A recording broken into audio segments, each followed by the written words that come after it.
आज हमारे साथ मौजूद हैं सुरक्षा ह्यूमैनिटी ट्रस्ट के चेयरमैन जनाब इमरान शाह साहब। इसके साथ आज हमारे साथ मौजूद हैं बेंगलुरु शहर के बहुत जाने माने और नामदायक शख्सियत। जी हाँ, आज हमारे साथ मौजूद हैं MK मेत्री साहब, हाई कोर्ट के एडवोकेट आज हमारे साथ मौजूद हैं, जो बहुत नामवर शख्सियत है, हर दिल अजीज है। इन्होंने हर केसेस लड़े हैं, गरीबों के मसीहा भी हैं, पर्सनली टेक ओवर करते हैं, इंसाफ दिलाते हैं। He is very kind hearted person too. आइए इनसे बात करते हैं और जानते हैं। सबसे पहले मेत्री साहब, आपका हमारे चैनल में स्वागत है, और इमरान शाह साहब, आपका भी हमारे चैनल में स्वागत है। जी बहुत बहुत शुक्रिया आपका। देखिए, मैं बस आपके दर्शकों को आपके माध्यम से ये गुजारिश करना चाहता हूँ कि हम लोग एडवोकेट हैं या बिजनेसमैन हैं या किसी भी प्रोफेशन में है, वो बाद में, पहले हम इस मुल्क के अजीज़ के बेहतरीन शख्सियत यानी कि नागरिक या फिर शहरी हैं। पहले हमारा वो कर्तव्य है कि इस देश के लिए हमें कुछ करना है। हम पहले भारतीय हैं, उसके बाद हम एडवोकेट हैं, हम डॉक्टर हैं, कुछ भी हैं। तो आपके दर्शकों को मैं गुजारिश करता हूं कि हमारा जो मकसद है सिर्फ भारतीयता की तरफ है। हम एक नया मुल्क एक ऐसा बनाएंगे सारी दुनिया जिसके तरफ देखेगी। यही मैं मैसेज आपके दर्शकों को दूंगा इंशाअल्लाह। अभी हमारे साथ मौजूद हैं इमरान शाह साहब, तो इनके लिए आपकी तरफ से क्या मैसेज है? जैसे कि ये चेयरमैन है सुरक्षा ह्यूमैनिटी ट्रस्ट के, तो आप क्या कहना चाहते हैं? जी, जहाँ तक बात है सुरक्षा ह्यूमैनिटी ट्रस्ट की, हमने खुद इस ट्रस्ट के साथ बहुत पहले हाथ मिलाया है। ट्रस्ट की एक्टिविटीज़ में हम भरपूर हिस्सा भी ले रहे हैं। बहुत सारी जगहों पर ट्रस्ट की जो भी ज़रूरत है, जो भी लीगल कार्रवाई की ज़रूरत होती है, हम वहाँ पर पहली सफ में जो मौजूद रहते हैं। इसके साथ साथ आज की एक मिसाल मैं आपको बोलना चाहता हूँ कि आज ऐसा एक केस आया था हमारे पास, जो कि एक शख्स जो सतत इस ट्रस्ट के अंदर काम कर रहे थे 2 साल से, जिन्होंने समाज के अंदर से बुराई जो है, नशा जो है, उस नशे को समाज से हटाने के लिए मेहनत किया था।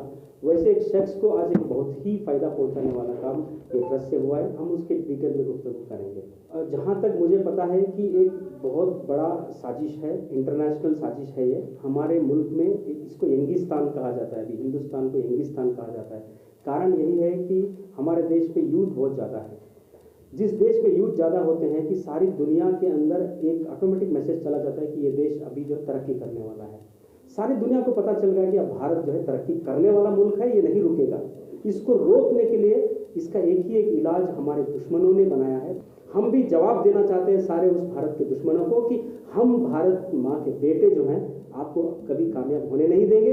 भारत के दुश्मनों ने बनाया कि यहाँ के यूथ को जो है ना खोखला बना दो, उनको नशे में मुब्तला कर दो। हम उस नशे के खिलाफ लड़ेंगे, हर नशेले इंसान को भी हम बाहर निकालेंगे इंशाअल्लाह। जहाँ तक केसेस की बात है, मेरी ऑफिस में हर टाइप का केस है। जहाँ तक हम लोग किसी भी तरह का केस आप बोलिए, हम आज तक हर टाइप का केस लिए हैं। अल्हम्दुलिल्लाह बेहतरीन अंदाज में उन केसेस को हमने एक बेहतरीन नतीजे तक पहुँचाया है और इंसाफ दिलाने की पूरी कोशिश हमने की है। जिसमें से मेनली हमारे पास जो लॉ ऑफ क्राइम्स के अंदर जो केस होते हैं, जहाँ पर झूठे केसेस में एक इनोसेंट इंसान को फंसाया जाता है पुलिस द्वारा। अलग अलग कारण है उसके। मैं कभी ये नहीं कहता कि पुलिस गलत होती है। कभी कभार प्रेशर होता है, पॉलिटिकल प्रेशर होता है, कभी कभार कोई सोशल प्रेशर होता है, कोई दुश्मन जो है ना ऐसे इनोसेंट्स के ऊपर झूठे केसेस डालने पर मजबूर करते हैं। तो कुछ केसेस जो हैं उसमें इनोसेंट्स पर झूठे केसेस डाले जाते हैं। वैसी जगह पर हम जैसे लॉयरों को चाहिए कि वो सामने खड़े, इंसाफ दिलाएं। वो काम हमारा फर्म T4J लॉ एसोसिएट्स, मेरे पूरे साथी आज मेरे साथ मौजूद हैं। हम सब लोग मिल के ये जंग लड़ रहे हैं इंसाफ के दिलाने के लिए। उसके आज जो केस हुआ है, उस केस के बारे में मैं आपको 2 बातें बताना चाहता हूँ।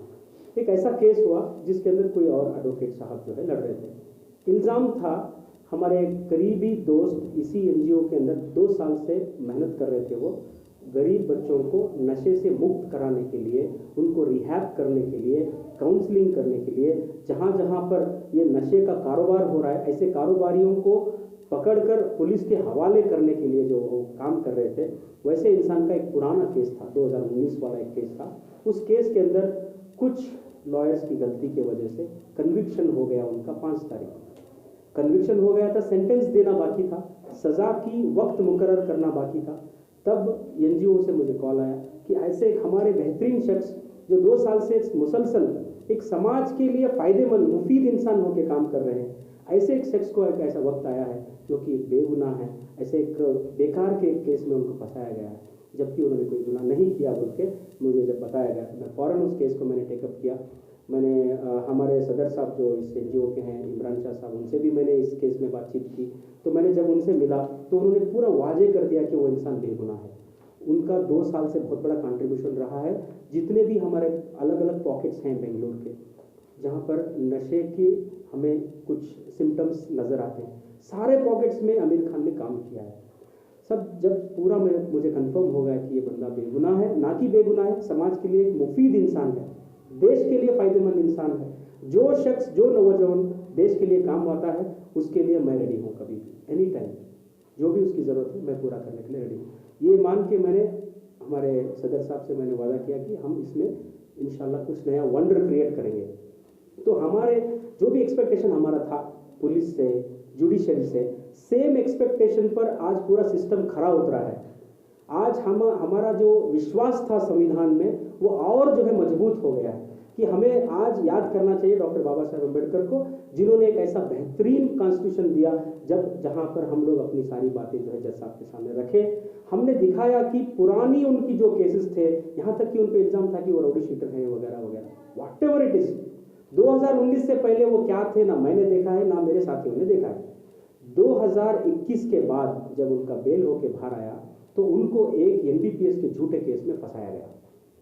जो मोमेंट उनको जब झूठे केस में फंसाया गया, उन्होंने जिंदगी में कभी नशा नहीं किया था, तो उनको वो केस इतना भारी पड़ा उनके दिलो दिमाग पर, तो उसी दिन उन्होंने तय कर लिया कि मैं इसके बाद नशे के खिलाफ लड़ूंगा, इस देश के हर नौजवान को मैं नशे से मुक्त कराऊंगा। तो ये अज़म उन्होंने अपने दिल में लिया और काम करना शुरू किया। तकरीबन 2 साल से मैं अपनी तरीके से अलग अलग जगहों पर, जैसे कि वाल्मीकि नगर है, तिलक नगर है, अलग अलग जगह पर मैं काम कर रहा था इसी मकसद से। उसी तरीके से हमारे NGO के सदर साहब इमरान शाह साहब जो हैं, उन्होंने भी बहुत बड़ी कोशिश जो है अलग अलग जगह पर कर रहे थे। तो हम मिले, एक प्रोग्राम के लिए हम मिले, जैसे हमारी जर्नी स्टार्ट हुई, मैं आमिर खान साहब को भी बहुत करीब से देखा। तो सारी चीज़ों को हमने आज जो है जज साहब के सामने रखी। नो डाउट 307, 353 और 332 में बहुत बड़ी सज़ा होने के चांसेस थे।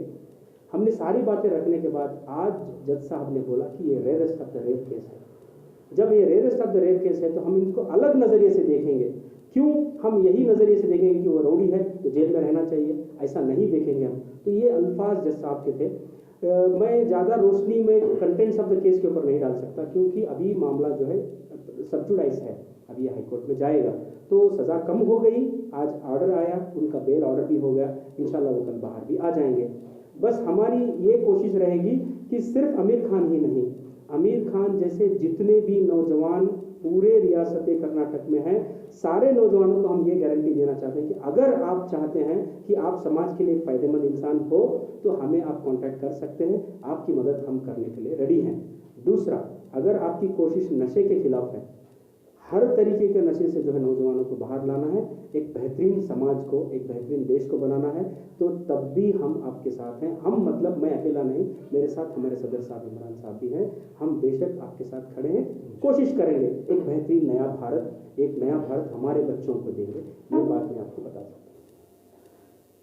दोस्तों, अभी हम बात करने वाले हैं सुरक्षा ह्यूमैनिटी ट्रस्ट के चेयरमैन जनाब इमरान शाह साहब। आइए इनसे बात करते हैं और जानते हैं। इमरान शाह साहब, अभी MK मेत्री एडवोकेट साहब ने बहुत अच्छी बातें बताई हैं, तो आप उनको किस तरह से कंग्रेट्स करना चाहते हैं? जैसे कि उन्होंने आमिर खान पप्पू साहब का एक केस जीता है, जैसे कि बहुत अच्छी भी बातें बताई हैं उनके बारे में कि अभी वो रिफॉर्म हुए हैं, वो rarest of the rare case है, तो इसके बारे में सब आप क्या कहना चाहते हैं? अब हम माशाल्लाह MK मेत्री साहब के बारे में क्या बताया आपको। अल-अमीन कॉलेज में ये जो है प्रोफेसर है, एज ए प्रोफेसर 15 साल से काम कर रहे हैं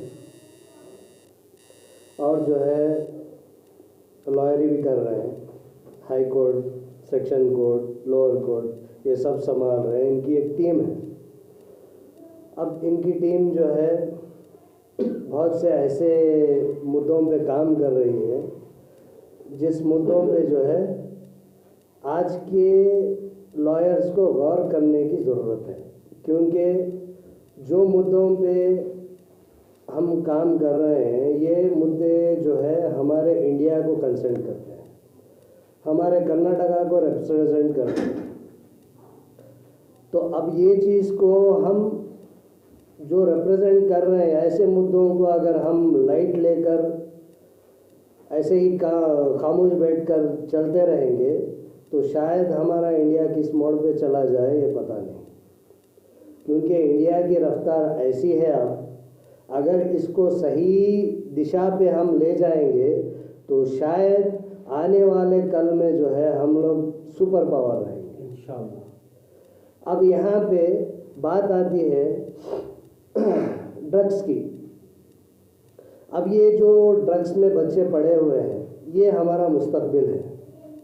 अब अगर ये बच्चों के ऊपर गौर फिक्र नहीं करी जाएगी तो उसके बाद जो है इनके सामने इनका आगे वाला क्या कल है हमको पता नहीं। ये या तो मर जाएंगे या तो किसी को मारेंगे या कोई क्राइम अटेम्प्ट करेंगे।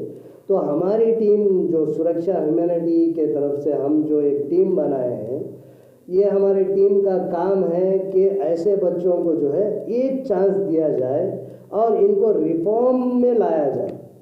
तो ऐसे ही एक हमारे मेंबर थे अमीर और उर्फ पप्पू, जो पप्पू के नाम से जाने जाते हैं। ये बहुत अच्छे दोस्त भी हैं। अब इनका पास थोड़ा जो है अलग था, मगर प्रेजेंट में अल्हम्दुलिल्लाह इन्होंने जो है हमारे ट्रस्ट को बहुत साथ दिया है, अपना वक्त दिया है। रात के 2 नहीं 3 नहीं, हम जो है कभी कोई टाइम ऐसा नहीं देखे कि ये मेरे टाइम में मैं फैमिली को देना है, ये देना है, ऐसा देना है। हम सोसाइटी को ये टाइम हम देने की कोशिश कर रहे हैं, क्योंकि सोसाइटी से हम लोगों को कुछ मिला है तो हम भी जो है इस सोसाइटी को, हमारे इंडिया को देने की कोशिश कर रहे हैं। अब इसमें जो है पप्पू को जो है एक 2019 में उनका एक केस था, उसमें जो है उनको एक सेंटेंस पुकारा गया। अब यहाँ हमारे लॉयर साहब माशाल्लाह उन्होंने इतना अच्छी तरीके से काम किया। उन्होंने जाके जज साहब को कन्विंस किया कि देखिए आप, ये बंदा जो रिफॉर्म हो रहा है, जो सोसाइटी के काम आ रहा है, इसको अगर हम सेंटेंस की तौर पर लेके जाके छोड़ेंगे तो ये फिर पलट के वापस क्या बन के आएगा। तो जज साहब ने सुना, यहाँ तक के लोकल डिपार्टमेंट ने भी सपोर्ट किया कि हाँ आज ये सुधार में है। तो अल्हम्दुलिल्लाह वो एक हमारा अचीवमेंट है। एक जुडिशरी के ऊपर एक जो हमारा भरोसा था, आज वो खरा उतरा। और मैं बहुत ज़्यादा मशकूर और ममनून हूँ हमारे MK मेत्री साहब का, जिन्होंने आखिरी वक्त पर जो आके काम किया है। This is heads of for him.